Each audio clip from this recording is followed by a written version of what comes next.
Angel going to be a full participant today? He will be. So today we'll have to simulate some contact for where he's at in the process, and I'll have a doctor's appointment later today for the independent doctor, and that'll be the final step. Sorry, you said the final step is later today with the independent doctor? Correct. So everything's on track for him starting Sunday at this point, it appears? It appears. He's got to get through a couple more steps. Okay. What about some of your other injured guys? We asked you yesterday about Slayton and Shepard, and you wanted to see how they went through it. How are you feeling about that? I thought both guys had a decent day yesterday. We'll see them go out here again today, make the final decisions on all those guys as far as ruling guys officially out after practice today. But I thought both guys made positive steps yesterday in terms of having a chance to play this week. How about Andrew? I think he's in the same boat as those guys right there. Obviously, he's a little bit different because he dressed out last week for the game. We thought he was obviously well enough last week to play, at least in a limited role. He's gotten better throughout this week. So we'll see how he moves, today in practice and see where it's going to put him in terms of, what we expect out of him on Sunday. If he doesn't play, how do you determine which side you put Nate or Max? Obviously, you switched Nate from right to left last week. How do you determine that? We just go ahead and roll it on through. All three are good to play either side right there, Dan. So we just kind of play them based on where we think the matchups are. It's best for that player and best for the team each week. But all three guys can play right and left. Joe, with Daniel, do you just is it strictly kind of a medical thing what the doctors say, or do you kind of go by what your eye is and say, are we bringing this guy back too quickly? I mean, how does that? Specific to this decision right here, Yeah. Look, there's a lot of doctors that have a job to do, and I'm going to go ahead and let the doctors do their job before we have any further discussions. But to me, it's more of a medical decision right here in terms of can you put them on the field and can they play and stay healthy. Bredesen we saw was limited yesterday, so I'm not sure of the nature of his hand injury, but is this something he can play through? Do you think there's a possibility? There is a possibility. There's a possibility, yeah. And he had a good day of practice for us yesterday. He'll go through today. There's obviously, if you have an injury of whatever body part, you got to test that body part out to make sure you can get to Sunday and be effective. So he's got another day right here today of going out and seeing how he does. Sounds like when he tested it out yesterday, he did it okay with it, or? I'd say it's fair to say. Joe, given kind of how scary that looked when Daniel was kind of wobbling around last week, if he's able to be cleared and to play, I mean, it certainly didn't seem to look that good to the, if you're just watching last week. Can you just speak to how critical that would be for you if you could get him back out on the field without having missing a game, and what that could do to the morale of the guys? Yeah, I don't think it plays anything to morale. I think we just want to make sure we have all our players available to play the game. Obviously, Daniel's a critical part of this team. He's done a good job. He's improved consistently throughout his time here. He's obviously playing at a high level for us right now. He's doing a lot of things to facilitate the offense. He has great command of the line of scrimmage. This guy does a lot of things in terms of making plays, extending plays. He's made plays with his legs, with his arm. I continue to see this guy progressing within his craft, his profession. So in terms of getting him on the field, our goal is to have all of our players at the game, have everybody healthy. At this point right here, we're encouraged in the way the steps and the process has gone with him, and we're hopeful we'll have him out there.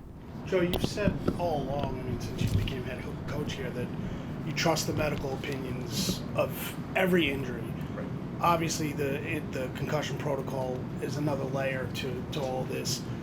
The trust in the medical part of it, is that how you have to handle this situation with Daniel and not get into your feelings as far as what you may see during practice? And if he's cleared, or is there another layer to it because of the... I think you got to make a clear distinction of what everybody's job is and what their role is in the team. The doctors, the medical staff, they have a very clear job in terms of getting our players healthy and determining their health and availability for the game. If I get involved one way or the other with an emotional decision, that's not always going to be the right decision. It may be a situation where I know we really need a player and I want to get him on the field, but medically that may not be the right decision. There may be a situation where I think maybe this guy's not ready to play, but if I've got every expert and doctor and trainer saying this guy's fully cleared to play, Joe, he's not at risk of getting hurt again, he's fine, I've got to trust those opinions. I know that I'm not a doctor. I know I got to trust the opinions of the guys who have done a lot more education and research and practice in that field. I've got to listen to what they say. And look, with me, there's one simple question I always ask whenever anybody has an injury. Is this dealing with pain or can he get hurt worse? If it's an injury risk, that's a different issue. If it's dealing with pain with different issues, then that's up to the player to a degree. Can they go out there and manage the pain? But it's not up to me to determine whether someone can or can't get hurt worse. I've got to listen to the opinions of the experts. Joe, obviously, one of his weapons obviously is his legs. I mean, the way he moves, and he kind of led with his head last week. Can you speak to how he's gotten, or how you've seen him get better, avoiding bad hits like that? And was that do you think he made a bad decision? I'm not going to go into specifically on that exact play. I would say in terms of the technique we teach our players, in terms of taking on contact, whether you're delivering a blow as a tackler, you're shedding a block, you're initiating contact as a blocker, or you're running the ball, we always want our eyes up, and we want to lead with the shoulder. Okay, so there's drills we've done through training camp to train that and build that in. There's things we do and emphasize. That's something we want to teach everybody. Now look, realistically, that doesn't happen 100% of the time. It just doesn't. But that's why we have film and we have meetings, we correct those things, work the fundamentals in practice. We want to always make sure we push into that. In terms of how he's gotten safer with running, yeah, I think that there was obviously a very clear jump between the first game of the year and the second game of the year this year. And Daniel's a very competitive player. He's always looking to go ahead and get that extra yard. I think there's an element with Daniel where he doesn't want the guys to see him slide or step out of bounds because he wants them to know that he's in it with them. He wants to go out there and he's part of contact. Like you saw Daniel come out here the other day in full pads when he wasn't participating. He doesn't want to do something different than the rest of the team. What we've had to explain to him is there's a time and a place for that. And there's also a time and a place to protect the team by sliding, getting out of bounds, and making the right decision. That's not always the easiest thing for a competitor to hear. That's something you just have to teach him as a coach and keep on harping on it and pressing on it. I think he's done a really good job of, making those decisions and really being productive with his legs and still getting out of bounds, sliding at the right time, doing what he has to do for the team. Joe, on defense, do you have to think about kicking the green dot back to Logan, or is that something Tay can handle? Tay can definitely handle it. No, Tay can definitely handle it. I think, listen, we practice this way, whether it's all through training camp, whether it's spring when they're here, whether it's throughout the practices within the week.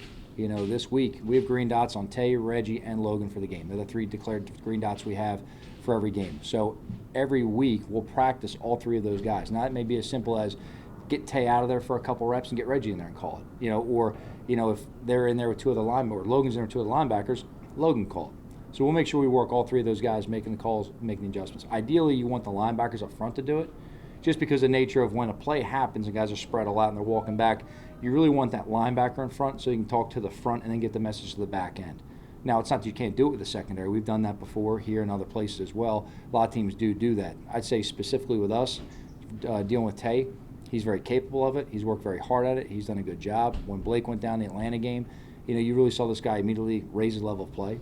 Went down, next week into New Orleans. Obviously, it was a very loud atmosphere, a lot of, external factors you had to deal with. Did a terrific job through that game, getting everyone on the same page. And he's done a really good job through practice this week, obviously simulating a lot of things the Rams are going to bring us in terms of tempo, multiples, emotions, things of that nature. He's done a really good job preparing for it. And you hear him in the meetings prepare that way, and it carries on to the field. Cam Brown for this game? He has a chance to be. He's had a good week of practice. We're going to go ahead and see how the final roster shakes out in terms of, after today, and make some decisions in terms of different positions and how he would factor in. But, look, he's a guy that, played very high level for us last year through training camp. We lost him early in the season. This is an opportunity to get him back, but we want to make sure that, if we get him back, we can get him back and keep him back. So it's, a little bit about watching and monitoring how he's done throughout practice. We also brought him out here on Tuesday in the week to kind of put through some rehab and make sure that he was good to put on the field Wednesday. He obviously passed that mark. Went out there Wednesday as a lighter practice for us or a shorter practice for us in the morning. Yesterday was a heavier practice for the team. So we'll kind of see how he responds from yesterday and see where it goes into this weekend. But he has a chance. When you saw what Kadarius was able to do in the game last Sunday, do you guys come back here and erase the whiteboard and just, does that give you excitement to create more for him, seeing that he can handle it in a game? I don't think it cancels anything out previously you've done as an offense, but I think what it does do is, as any new player, especially a young player, demonstrates the level of trust he has, you start putting more on his plate. So to me, one of the biggest plays he's made for me as a coach is when we called the reverse pass in New Orleans that he pulled up on. It's key to see a young guy like that make the right decision. Because you go into the game, you say, hey, it's going to be great if we hit this pass, right? That's going to be a big play for us. What you have to also consider is, well, what if they hang out there and they cover? What if the coverage adjusts and they pick that guy up, which they did? Do they make the right decision? Actually, that play came up in Friday practice exactly the way it came up in the game. He made the right decision in Friday practice.